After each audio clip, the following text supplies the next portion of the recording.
এই happy new year everyone. নতুন বছর, নতুন দিন, সুস্থ থেকো, আসুক সুদিন, স্বপ্ন পূরণ হোক সবার, আশায় ভরুক হৃদয় আমার। তো আজকের 1 জানুয়ারির দিনটা শুরু হলো আমার এই কুয়াশা ভেজা রাস্তা দিয়ে। তো আজ আমার কম্পিউটার আছে, তো তাই কম্পিউটারে চলে যাচ্ছি। ক্লাস শেষ হয়ে যাওয়ার পরে বাড়ির দিকে রওনা দিলাম।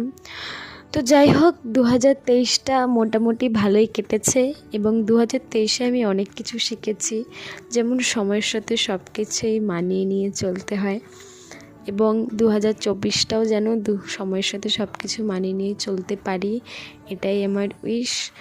তো বাড়িতে আসলাম, বাড়িতে এসে গোপুসোনাকে একটু সুন্দর করে পুজো দিয়ে দিয়েছি, কারণ আমার সব দিকটাই তো এই মানুষটাই দেখে।